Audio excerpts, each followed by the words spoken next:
This show is part of the Head Stuff Podcast Network.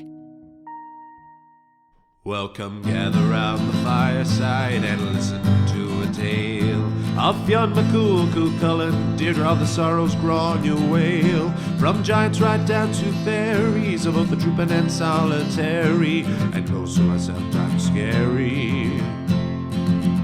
Anything goes by the fireside. Yeah. Fireside, the Puka fireside, the Merrow fireside. Kings and queens fighting heroes, don't you run from the fun, there's no need to hide. Sit by the fireside.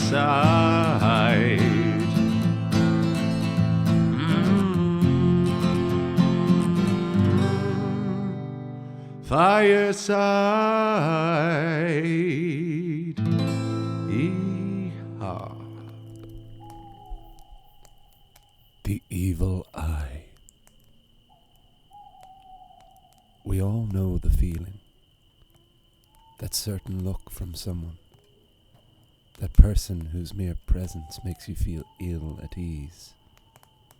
You might call it a stink eye, giving evils, a death stare. But the pagan Irish knew this as the evil eye. If you were to say something had been overlooked today, you would mean that it had been forgotten. But overlooked, like so many words, used to have a far more literal meaning. It meant that something had been looked at for far too long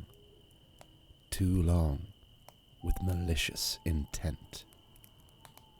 And this evil eye could wreak havoc on a child, livestock, a farm, or even an entire family. To cause grievous harm, you did not need a knife, poison, or even your fists. All it took was a glance. And the evil eye goes right back to the foundation of Irish mythology, to the very first cycle, and to the original gods. When the Tuatha Dé Danann were fighting over Dominion of Éire during the Second Great Battle of Moytera, they fought against the Fomorians, a race of brutish giants led by King Baelor. When Baelor had been a young man, he passed by a shelter where a group of druids were mulling over a cauldron. Curious as to what they were brewing, Baelor approached to get a closer look. But just as he did, the druids lifted the lid of the cauldron and the fumes fell into Baelor's eye. This toxic vapor filled his eye with all the evil of the druid's incantation. This caused Baelor's eye to swell to an enormous size, essentially sealing it shut and blinding him in one eye.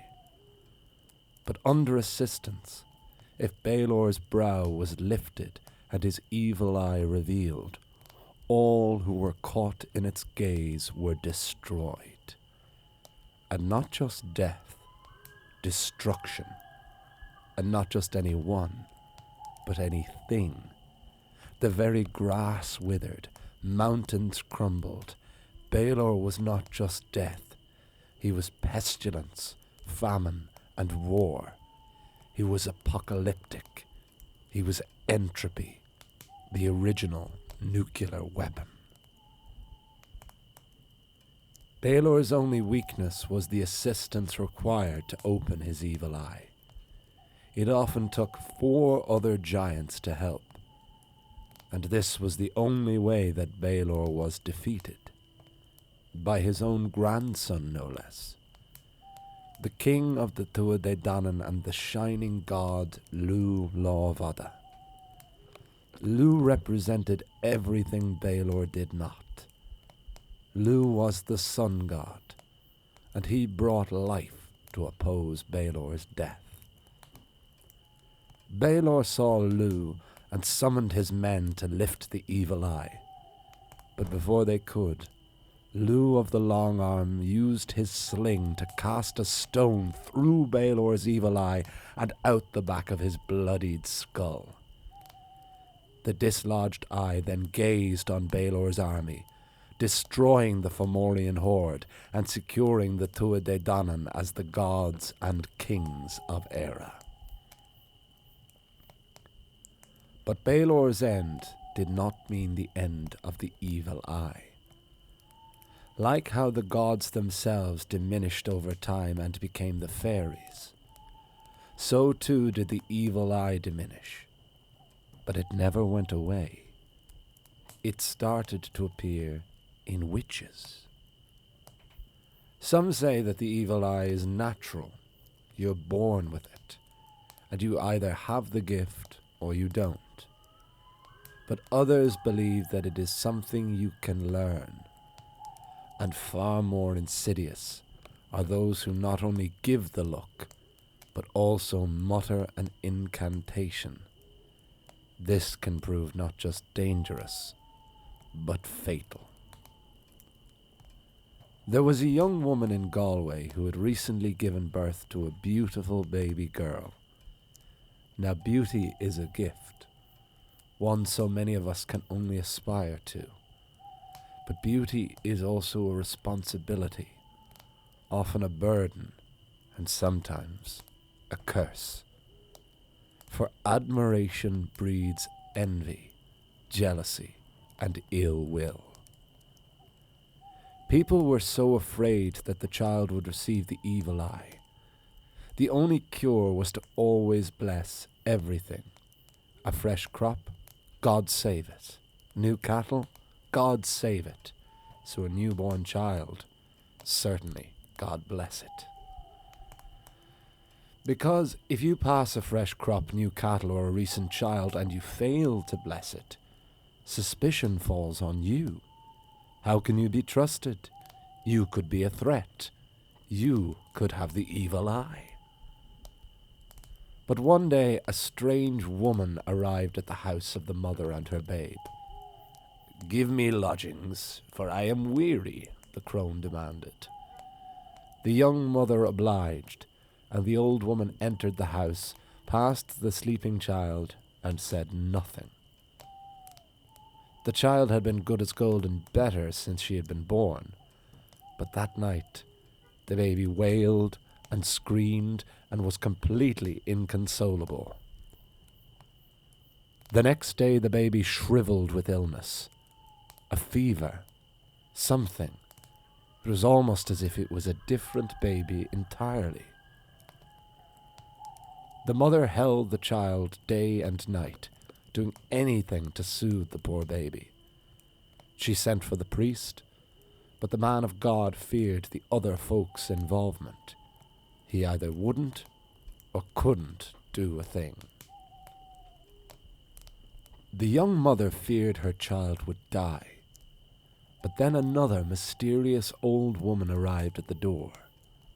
The young mother did not want to let her in, but hospitality was paramount to the Irish, and refusal of such could bring calamity. This old woman blessed the child, however, and spat 3 times. This confused the young mother. Was this another insult? But then a grave look fell upon the woman's face.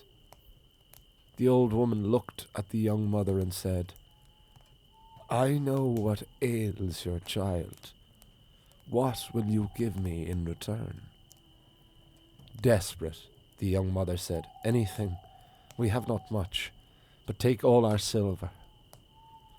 Once the crone's hand had been crossed with coinage, she said, "The truth of the matter is, this is not your child at all. The last 2 days your baby has been with the fairies, disguised as a mortal infant." It was true that the Irish fairies used changeling curses as a form of hospice care, and there was nothing the fairies loved more than a beautiful human child. "Is there anything we can do?" the fretful mother asked. "You are lucky. The child may be with the fairies, but she is protected by all the blessings she received. It is only once she fell under the evil eye, and there is but one cure." And the old woman explained the very elaborate and convoluted measures the mother would have to take. But what mother would not do the same for her own child? The young mother was instructed to wait for the first old woman to return to the house, which she was assured would be soon. When the old witch arrived, she was welcomed as a family friend. The old woman scowled at the child in the crib, and she was warming herself by the fireside. The old woman scowled at the child in the crib, and as she was warming herself by the fireside, the young mother took a pair of shears and cut a square of cloth from the witch's cloak. She then cast the piece of cloth into the fire and held the baby near the smoke. Once the baby had coughed 3 times from the fumes, she was returned to her crib. I did tell you it was elaborate and convoluted, but so were all such charms, and the mother willingly did it for her own child. The next morning, after the witch had left, the young mother inspected the crib and rejoiced to see her happy, healthy baby returned from the other world. And no harm came to the child ever again. This Galwegian child was lucky to escape the evil eye. The overjoyed mother sought out the old woman who had given her advice, but she was nowhere to be found. Perhaps she had simply continued on her travels, or perhaps she was in fact a fairy doctor, travelling the land, attempting to protect the innocent mortals from the threats of the other folk. The Galwegian child was one of the lucky ones. Another young woman fell so persecuted by evil eyes all around her that she stopped leaving her house entirely, unless accompanied by someone to protect her. This practice worked, and the woman became more confident, and in turn, complacent. One day she went for a walk unaccompanied and came to a river. On the other side was a woman who stared into her soul. The young woman returned home in time to tell her family that she had been hit by the evil eye, but she died that very night. And the evil eye did not stop with the immortals. Soon it came down to ordinary folks. And here's the thing. You might have the evil eye and not wish to. For that is another reason why it was essential to give your blessings. If you did not, then you would be suspected, ostracized from the community, without friendship or protection. There was one man in Kerry who was known to have the evil eye, but he was not an evil man. So the locals asked this Kerry man to wear a patch over his evil eye, which he was more than happy to do. And because of this, the Kerry man's evil eye was actually able to be put to some use. For example, one day the Kerry man was walking through the ruins of an old castle. There he found a young boy crying. "What's wrong, lad?" the man asked. The boy's pet pigeon had flown to the highest parts of the castle and could not be coaxed back down. The boy said, "Can you use your evil eye to help?" "What will you give me if I do?" "I have nothing to give except the blessings of God." And like Baelor before him, this man lifted his eye patch and looked to the top of the tree, and the pigeon fell to the ground, stunned but alive. The boy was overjoyed and carried the bird home, as the Kerry man folded down his eye patch. I can only imagine the Fomorian king Baelor would be disgusted to discover that his legacy had dwindled to the level of mortals getting pigeons out of trees. But such is the trajectory of all gods and magic. So, how do we keep an eye out for the evil eye? Well, there were a few notable characteristics of those with the gift. Look out for those with the dark, furrowed brows, those who stare for just a bit too long. Curiously, those most suspected were red-haired women. This could have come from a number of places. When the Norse Vikings invaded Ireland, they brought not only commerce and cities, but red hair and blue eyes. Perhaps the suspicion of the Roaring Reds became a racial hang-up. And do not for a second think that just because these forces diminished in scale, that they diminished in power. Oh no, because we all still feel them today. We feel them on the bus, at the station, sitting at the bar, walking home or lying in bed at night. We feel the pressure and the power of the evil eye. We just have different words for it now.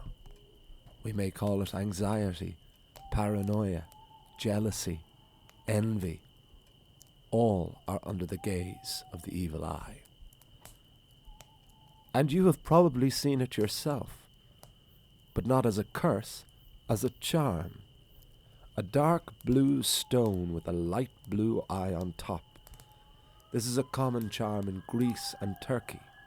It is known as the evil eye, but it is a charm because blue eyes were rare in Greece, and so wearing this charm around your neck was supposed to absorb all envy and protect you. But now you know the power of the evil eye, and how to counter its effects. But be wary, because if you have never known the threat of its power, then the one with the evil eye may be you. The end.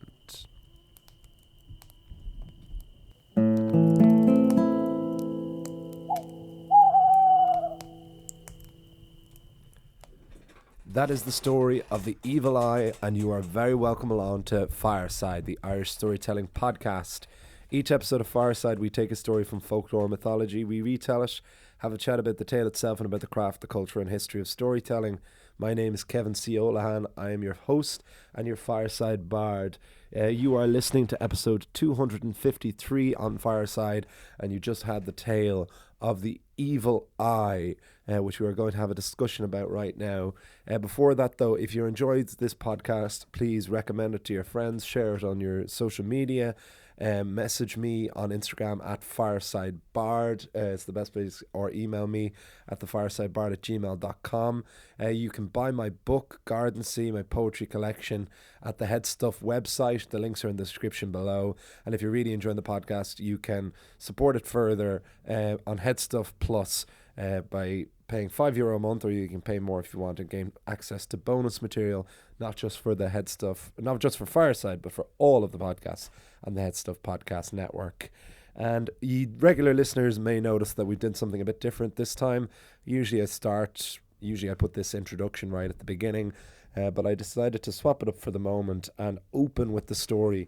I was starting to not get happy with how rambling and meandering some of the introductions had become, and I've started to like the idea of people going into these stories a bit more raw, so that they can completely think their own things, and that we can kind of colour the descriptions and everything and do all that afterwards. Also, I was finding myself just having a bit more like apprehension before I started to record, thinking about what I would say before the story. So I found it's streamlined the recording process a bit more as well. So I'm very interested to hear, though, from you as regular listeners, although this may be your first episode, in which case you're very welcome. This is the first episode I've recorded in a few months. I released an episode last week that actually was recorded before Christmas, and then just never released, because I ended up going home for Christmas shortly after that, and I became quite unwell for a couple of months. Thankfully I'm much better now, but that put a halt in starting back on the podcast.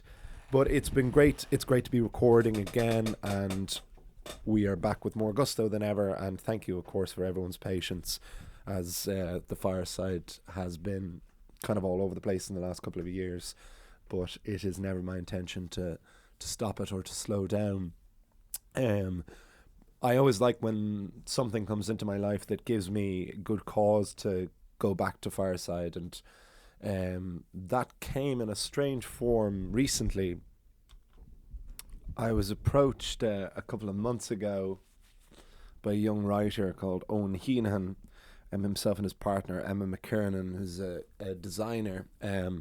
They were putting together a promo for Kneecap's new album Fenian, and Fenian naturally taking its name both from the reappropriated, originally derogatory term for a Catholic, but naturally rooted all the way back in Irish mythology to the Fenian cycle and to Fionn McCool.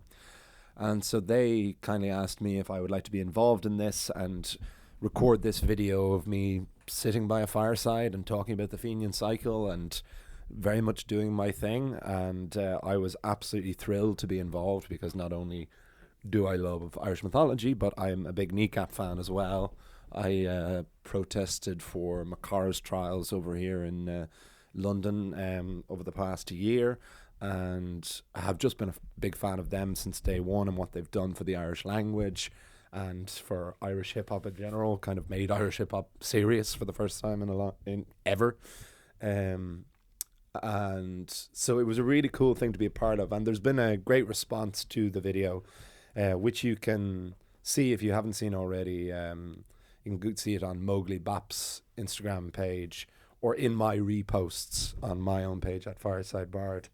But it's a great little piece, and you should definitely listen to the album as well. It's another great album from Kneecap, particularly Carnival, the Macar song about the recent trials. But so the feedback from that and getting to do something like that on camera as well. We shot it in the old Shillelagh in Stoke Newington, which is a brilliant pub that I've been looking to start filming or to start gigging in recently as well. Every so often those kind of things remind me of how much I love doing this, and get back to it, because it's not like it was in the very beginning where this was kind of my main writing project. Now I which is great. I write so much every day, and it's constantly a balancing act of trying to write new books, but keeping the embers going on this, and trying to, like, at the moment I'm writing a new novel, editing sections of another novel into a stage play, starting to put together a new poetry collection. Recently finished doing a true crime series episode on the Black Widow, on Catherine Nevin, which is great. This is all I've ever wanted, was to be writing loads of different things at the same time, but it does take a lot of organization and kind of trying to not spread yourself too thin, and making sure that everything, that all of the, just making sure you've got a lot of pots on a lot of different hobs, and you're making sure that you're paying attention to them all, and that nothing is burning and everything's still cooking. Because especially something long form like a novel, that needs kind of constant attention. If you fall away from it for a few days, it's harder to come back to, and you're making it harder for yourself. But it is doable. It's just my brain struggles with that kind of sense of organization, but it's getting better at that, and it's very important to me to keep going with Fireside on top of everything else.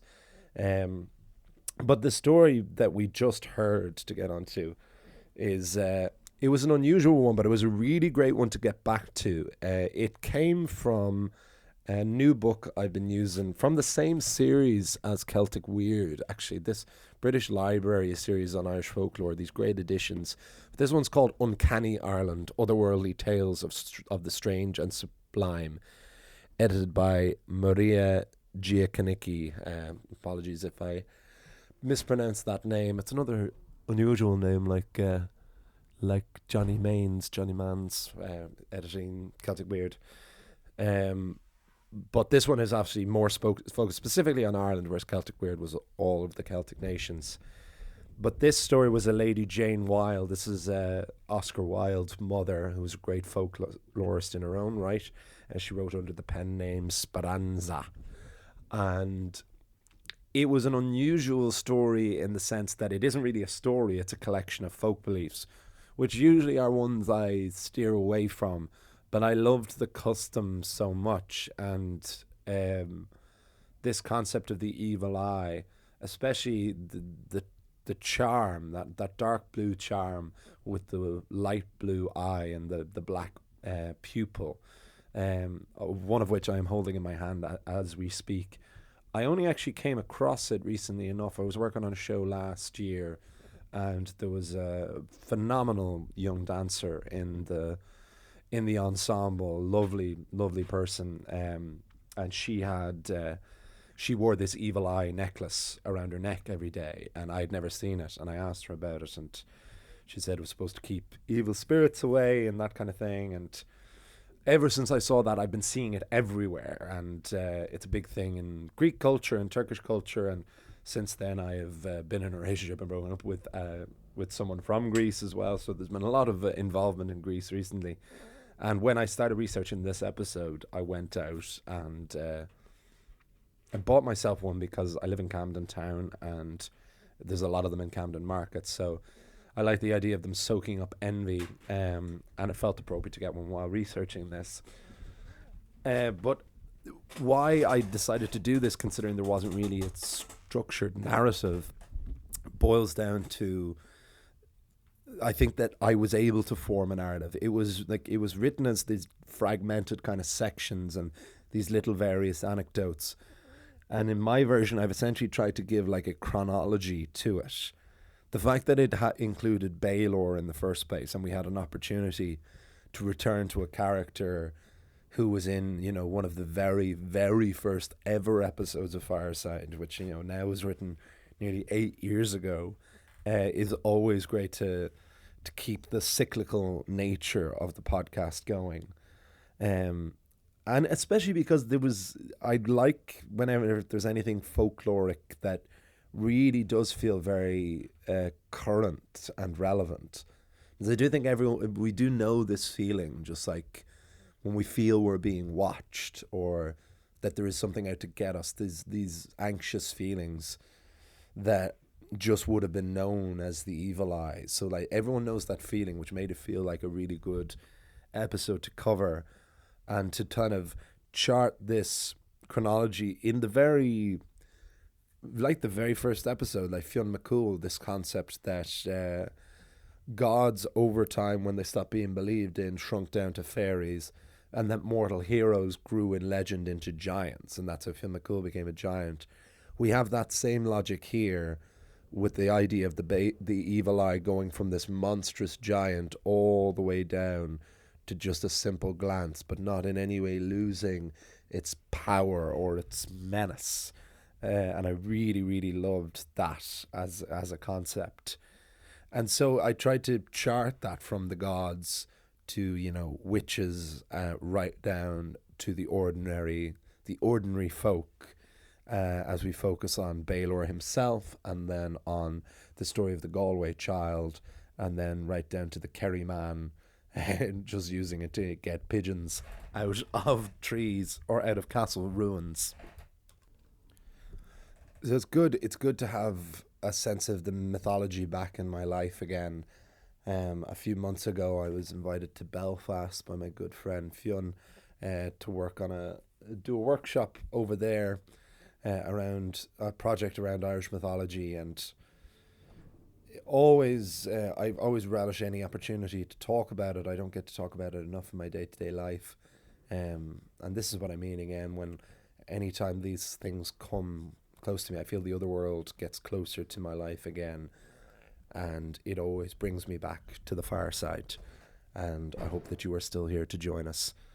And that seems like a good place to wrap things up. So I hope you've enjoyed this episode. I'll be recording another one now. Next week, we're going to have The Snow Queen, which was an episode I again wrote before Christmas. And I was going to, I believe if you listen to the last episode on The Little Mermaid, that it said that this episode would be The Snow Queen, as was the plan. And I was initially going to wait until next Christmas because The Snow Queen is, winter themed. But then I decided no, I intended to do it next, and so I would. And I'm very, very happy with the episode. Those two Hans Christian Andersen episodes, The Little Mermaid and The Snow Queen, they were very challenging to adapt, probably the hardest episodes I've written. So I do want to share it. And it gives me the opportunity to get more ahead of the podcast as well, to write more and to have more banked as well, so that I can bring more bonus episodes as well as we enter into the summer. So I hope you enjoy that. All the usual ways. You can follow me over on Instagram at FiresideBard. Email me at thefiresidebard@gmail.com. Join Headstuff Plus at headstuffpodcast.com. Buy my book, Garden Sea. We can ship the paperback copy all around the world. I will see you all. You'll hear me all next time. And remember, wherever you are and wherever you go, you can always join me by the fireside. This show is part of the Headstuff Podcast Network, a hub for the creative and the curious. Shows are produced in association with Headstuff and the Podcast Studios Dublin. Find out more or become a member at headstuffpodcasts.com.